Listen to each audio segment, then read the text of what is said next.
चलिए दोस्तों, आज कुछ क्वेश्चनों को हल कर लेते हैं। इस वीडियो के देखने के बाद आपको कुछ जरूर समझ में आएगा कि मैंने कुछ सीखा है।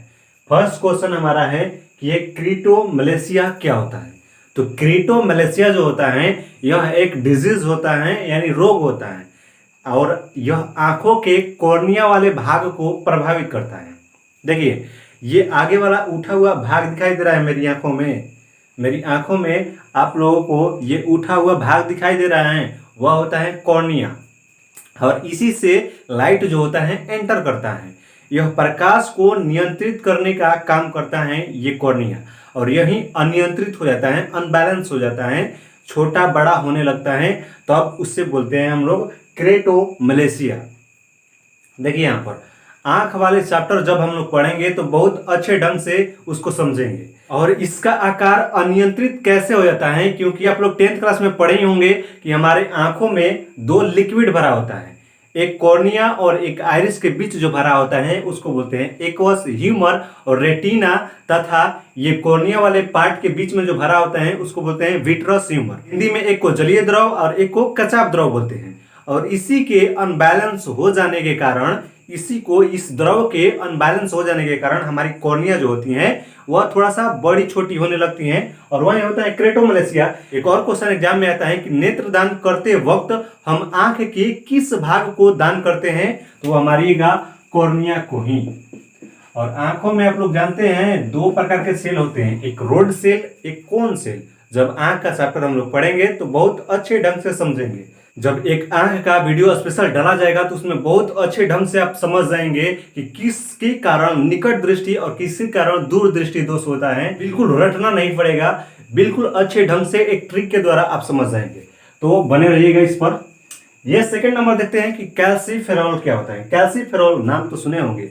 कैल्सीफेरॉल जो होता है विटामिन डी का रासायनिक नाम होता है, और इसकी खोज किसने की, तो किसने किया था, हॉपकिंस साहब ने किया था विटामिन डी की खोज। और बहुत सारे लोग बोलते होंगे कि विटामिन डी जो होता है वह सूरज के प्रकाश में होता है, वह सूर्य भगवान वहां से देखेंगे कि इसमें विटामिन डी की कमी है, इसलिए इसमें विटामिन डी मिला रहा हूं और इसके पास भेज रहा हूं, क्योंकि ये मेरा बच्चा है और इसमें विटामिन डी की कमी है तो इसकी कमी पूरी हो जाएगी। बिल्कुल नहीं भाई साहब, ये जो सूर्य के प्रकाश में विटामिन डी नहीं होता है, वह सूरज भगवान सूर्य की रोशनी में विटामिन डी मिलाकर नहीं आपके पास भेजते हैं। विटामिन डी जो होता है आपके बॉडीज में ही होता है, और वह जब सूर्य की प्रकाश आती है, लाइट आती है, तो वो एक्टिव हो जाता है।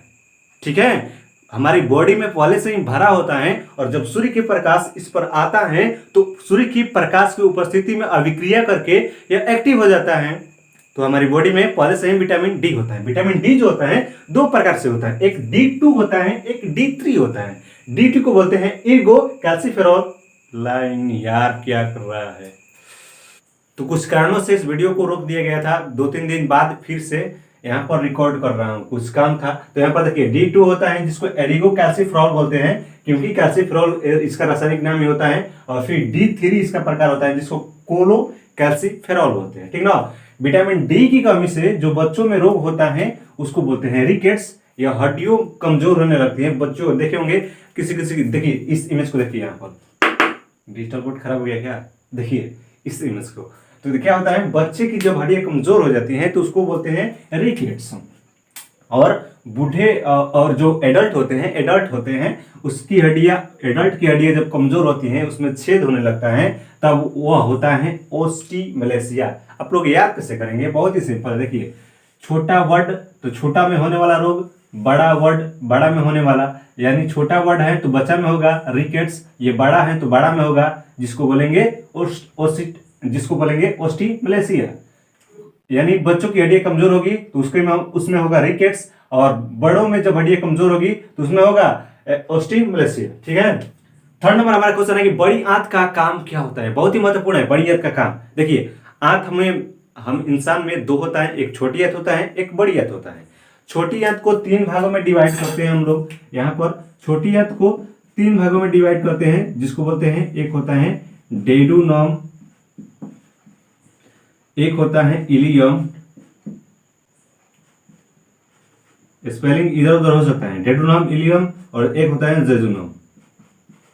ठीक है, यहाँ पर डेडूनम, इलियम और जेजुनम होता है। छोटी आंत के 3 पार्ट होते हैं, ऐसे याद रखिएगा, DJI, ऐसे आप लोग याद कर सकते हैं कि छोटी के बारात में, ऐसे आप लोग याद कर सकते हैं कि छोटी के बारात में डीजे आई, डीजे आई, ठीक ना। ऐसे आप लोग याद कर सकते हैं। तो डी से हो जाएगा यहाँ पर डेडुनम, जे से हो जाएगा यहाँ पर जेजुनम, और आई से हो जाएगा यहाँ पर इलियम।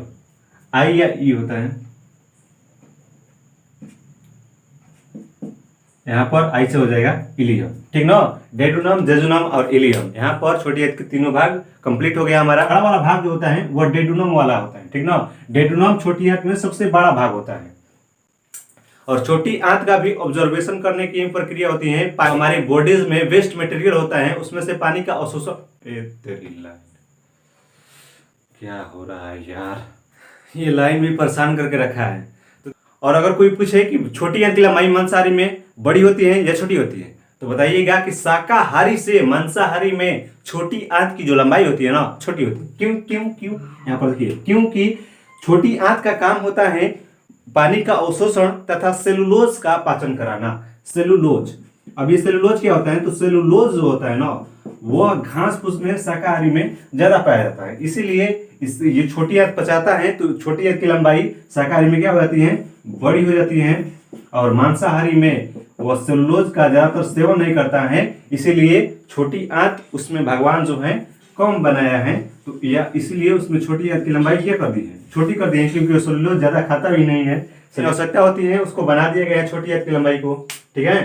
तो याद रखिएगा कि मांसाहारी में छोटी आंत जो होती है छोटी तथा शाकाहारी में बड़ी होती है। अब क्या है, तो इसका मतलब आप शाकाहारी हैं, तो इसका मतलब ये नहीं हुआ कि आप में छोटी आंत जो होगी लंबाई भगवान ने बढ़ा दी है, और आप अगर मांसाहारी हैं तो आपकी छोटी आंत की लंबाई जो है छोटी हो गई, ऐसी कोई बात नहीं है। इंसान में निर्धारित किया गया है छोटी आंत की लंबाई, आप मांसाहारी हो या शाकाहारी, ठीक है।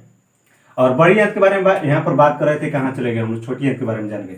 तो बड़ी आंत को दो भागों में बांटा गया है, एक होता है कोलन, एक होता है रेक्टम। कोई कोई 3 पार्ट भी बताता है, ठीक ना, एक कोलन और एक होता है रेक्टम।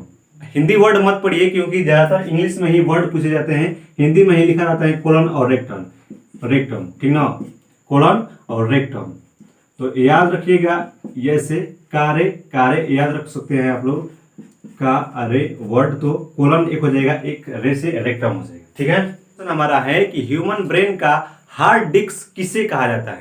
जैसे आप लोग हार्ड डिस्क वर्ड सुने होंगे, और हार्ड डिस्क जो होता है कंप्यूटर में इस्तेमाल ज्यादातर होता है, वो आप लोग देखे होंगे 500 GB 600 GB का हार्ड डिस्क आता है।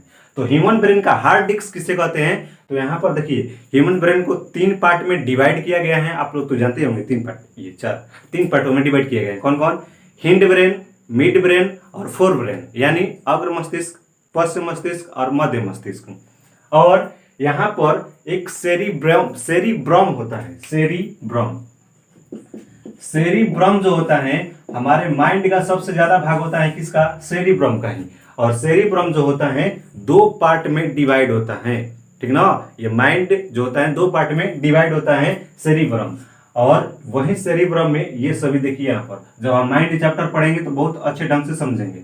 यहाँ पर 2 पार्टों में डिवाइड होता है, और यहाँ पर होता है हिपोकैम्पस, हिपोकैम्पस होता है, और वही होता है hard disk of human brain, यानी इसी में आपकी याददाश्त जो होती है स्टोर होती है, ठीक ना। यहाँ पर याददाश्त जो होती है फ्रंटल लोब, यहाँ पर 5-6 लोब यहाँ पर दिखाया गया है।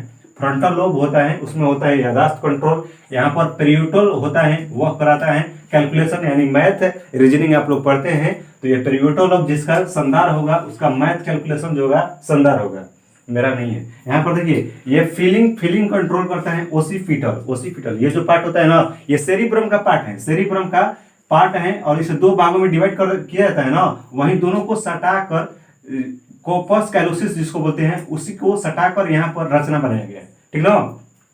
ओसिपिटल जो होता है फीलिंग को कंट्रोल करता है, आपकी फीलिंग महसूस करने की क्षमता को। यहाँ पर टेम्पोरल जो है वो आपकी सपनों को कंट्रोल करता है, ठीक ना। तो ह्यूमन ब्रेन के बारे में पढ़ेंगे तो अच्छे ढंग से हम लोग समझेंगे। और सेरिब्रम को यहाँ पर 2 पार्टों में डिवाइड किया गया है, एक लेफ्ट और एक राइट। राइट वाला लेफ्ट को कंट्रोल करता है, लेफ्ट वाला राइट को कंट्रोल करता है। जब आप साइंस पढ़ेंगे और इसमें ह्यूमन ब्रेन बहुत ही शानदार चैप्टर है, उसे पढ़ेंगे तो बहुत मजा आएगा, ठीक ना।